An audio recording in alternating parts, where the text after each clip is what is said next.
The siren echoed through the streets of Portland as the red truck whooped through the afternoon traffic. Maya Chun gripped the sidebar tightly, her body swaying as the vehicle took sharp turns. At 32, she carried 7 years of experience as a firefighter, enough time to recognize the gravity of each call by the dispatcher's tone of voice. That day had begun like any other, with equipment checks, physical training, and the meticulous routine that kept everyone prepared for the unexpected. The fire had started on the 3rd floor of an old residential building. Black smoke billowed from the windows as residents rushed out, some carrying children, others trying to salvage belongings that would be consumed by the flames anyway. Maya and her team worked for 4 consecutive hours, battling the fire that stubbornly continued to spread through the narrow hallway. When they finally brought the situation under control, the sun was already beginning to set on the horizon. Back at the barracks, Maya was exhausted. Her muscles ached, her throat scratched from inhaling smoke, even with her protective mask on, and all she wanted was a hot shower and her bed. But first, she needed to eat something. She opened her locker and took out the lunchbox she had prepared the night before. Grilled chicken with vegetables and brown rice. Her mother always said that good nutrition was essential for someone with such a demanding profession. She decided to eat outside on the small wooden bench near the side entrance of the barracks. The fresh air would do wonders after hours breathing smoke and sweat. Maya had barely taken her first bite when she noticed a figure slowly approaching along the sidewalk. It was a woman, probably in her 50s, wearing dirty and torn clothes, pushing a shopping cart full of plastic bags and old blankets. The woman stopped a few meters away, hesitant. Her face was marked by time and hardship, but her eyes retained a surprising clarity. Maya noticed she was looking at the open lunchbox. It wasn't exactly a pleading look, but the look of someone who had long ago learned to recognize opportunities for survival. Something inside Maya stirred. She thought of all the times she had come home after a hard shift and found hot food waiting for her. She thought of her full refrigerator, the options she had, the luxury of choosing what to eat. She looked again at the woman, and then at her practically untouched lunchbox. The decision was instantaneous. Maya stood up and walked over to the woman, extending the still warm lunchbox. The woman looked at her in surprise, then at the food, and back at Maya, as if trying to understand if it was real. "You can have it," Maya said softly. "I can eat something else." The woman accepted the lunchbox with trembling hands. "Thank you," she whispered, her voice hoarse and rough. "Thank you so much." Maya simply smiled and went back inside the barracks. She grabbed a granola bar from the communal stock and called it dinner. It wasn't a big deal, just a moment of a few minutes, and she forgot about the episode almost immediately. Her life was full of much more memorable situations. After all, the following weeks passed in a familiar blur. Emergency calls, night shifts, regular training. Maya had an established routine that included the gym 3 times a week, visits to her mother on Sundays, and occasional get-togethers with friends when her schedule allowed. Her life was simple, but fulfilling, built around a sense of purpose that her profession gave her. It was on a rainy Tuesday morning that everything changed. Maya was having coffee when she heard the doorbell ring, strangely insistent, as if the person on the other end was determined to be. She opened the door and found 2 well-dressed individuals, a man in a dark gray suit and a woman in an elegant navy blue ensemble. Both carried leather briefcases and had that polished look of high-level professional. "Maya Chun?" the man asked. It was more of a confirmation than a question. "Yes," she replied, confused. "Can I help?" "My name is Richard Harrison, and this is my colleague, Jennifer Martinez. We are lawyers from the firm of Harrison and Associates. May we come in? We have a very important matter to discuss with you."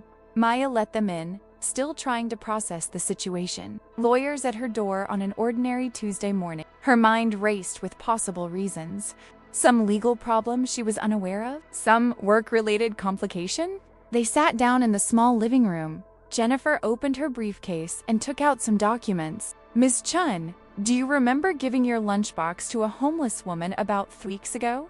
Maya blinked, surprised by the question. She vaguely remembered. "Yes, I think so. Why?" "That woman was Eleanor Whitmore," Richard said, leaning slightly forward. "The young lady probably doesn't know that name. but Eleanor was a very successful businesswoman a few years ago. She built a chain of independent bookstores on the West Coast and was very successful until a series of devastating personal events led her to lose everything. Her husband died suddenly, she developed untreated mental health problems, lost her business, and eventually ended up on the street. Maya listened in silence, trying to connect that story with the woman she had seen pushing a shopping cart. Eleanor had spent the last 4 years living on the streets of Portland, Jennifer continued. She had lost contact with all her acquaintances and family. Many people had tried to help her during that time, but she was deeply traumatized and resistant to accepting formal assistance. The young woman's simple gesture, that meal offered without judgment or expectation,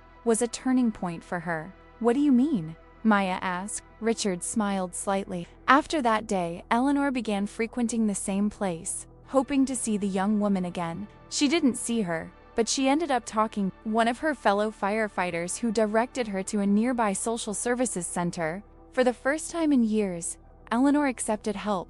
She entered a rehabilitation program, began psychiatric treatment, and slowly began to rebuild her life. Maya felt a lump forming in her throat. "I didn't know any of this." "We didn't expect you to know," Jennifer said gently, "but Eleanor wanted you to know. And there's more." During her recovery period, Eleanor discovered that some of her old assets still existed. Properties that had been held in trust, forgotten investments, some copyrights to a book she had written decades ago that had recently been rediscovered. With our help, we were able to recover a substantial amount for her. Richard opened his briefcase and showed Maya some documents. "Eleanor Whitmore wants to reward her for her kindness. She is establishing a trust fund in her name worth $250,000.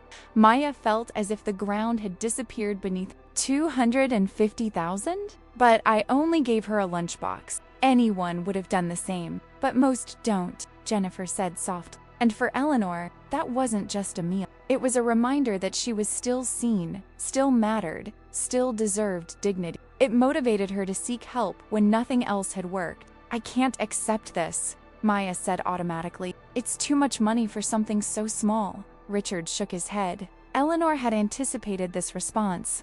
"She asked us to tell you that you have no choice in the matter.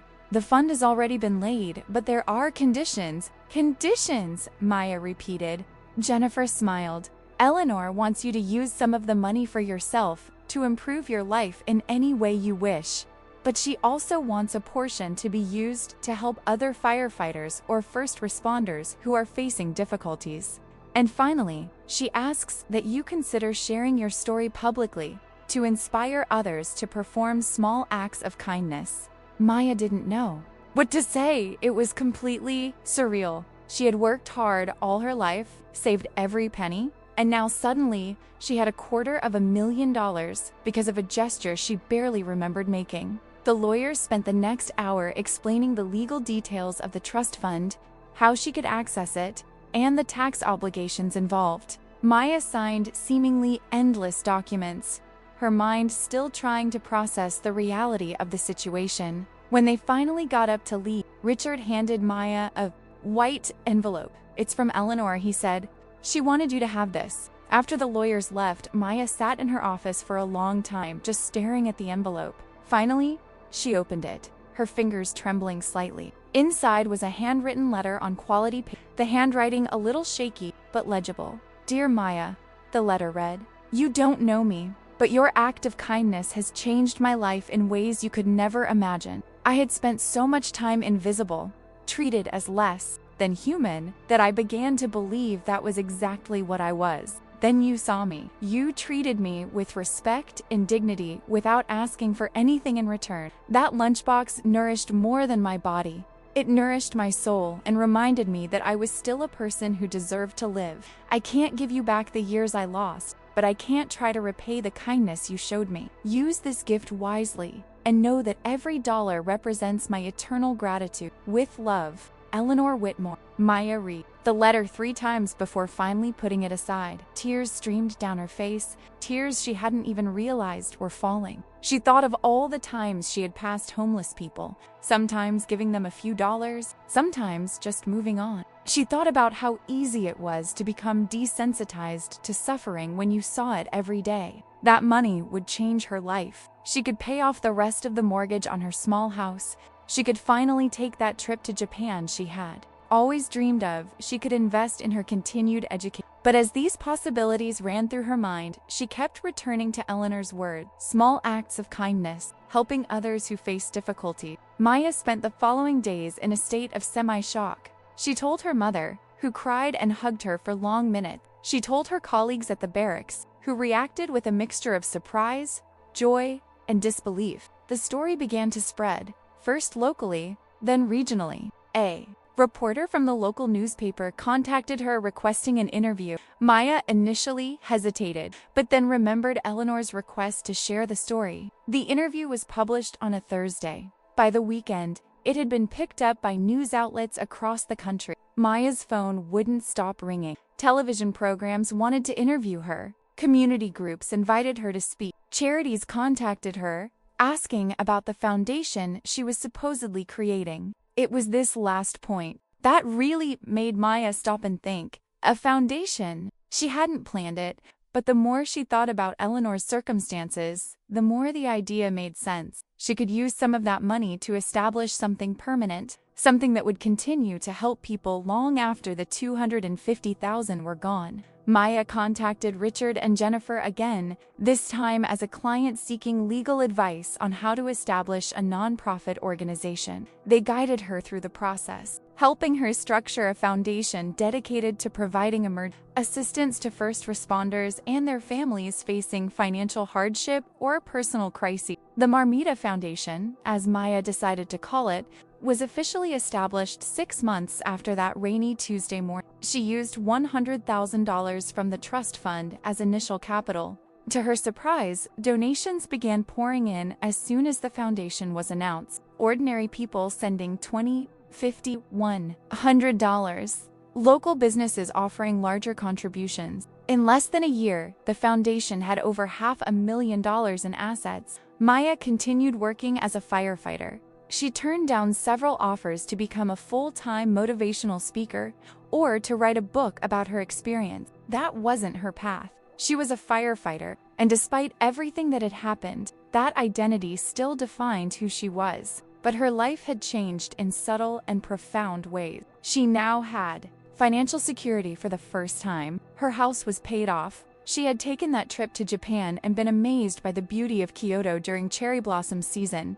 More importantly, she had found a new purpose beyond her work at the barracks.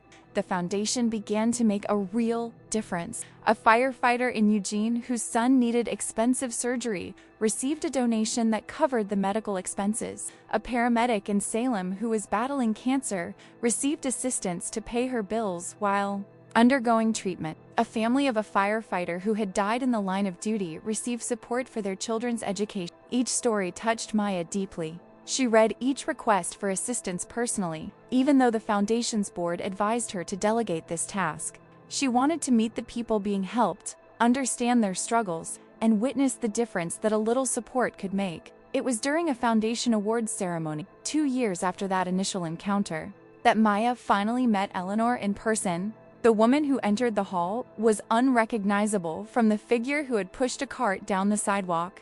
Eleanor was elegant in a simple but well-cut dress, her short, silvery hair carefully styled, her eyes bright and alert. They hugged like old friends, even though they were practically strangers. "Thank you," Eleanor whispered, "for seeing me when I was invisible. Thank you for teaching me the power of a small gesture," Maya replied. Eleanor eventually became a member of the foundation's board, bringing her business experience and unique perspective on people in crisis. She spoke openly about her time on the streets, about the dehumanization she had experienced, about how easy it is for anyone to fall through the cracks in society when circumstances conspire against them. The story of Maya and Eleanor became a case study on how kindness can create waves of change that go far beyond the initial moment. But for Maya, The most important lesson wasn't in the headlines or the awards or even the money. It was in the reminder that every person she met, no matter their circumstances, deserved to be seen, respected, and treated with dignity. She continued to bring her lunch to work every day, and although she never again gave her entire lunch to someone, she always kept extra granola bars in her cupboard, bottles of water, and occasionally an extra sandwich. Small gestures that might not change the world, but could change someone's day. And sometimes, Maya discovered, changing someone's day was exactly what was needed to change their entire life. Maya never imagined that her routine as a firefighter could become so deeply intertwined with the Foundation's work. The first few years were intense, balancing 24-hour shifts at the fire station with board meetings, reviewing assistance requests, and fundraising events. She quickly learned that running a nonprofit required a complete different skill set than fighting fires, but she found that the same determination that kept her focused during emergencies served her well in this new territory. The Foundation grew beyond any initial expectations. What began as a modest operation with occasional donations transformed into a respected organization that received requests for assistance from all over the state of Oregon. Maya hired a full-time executive director, a woman named Patricia,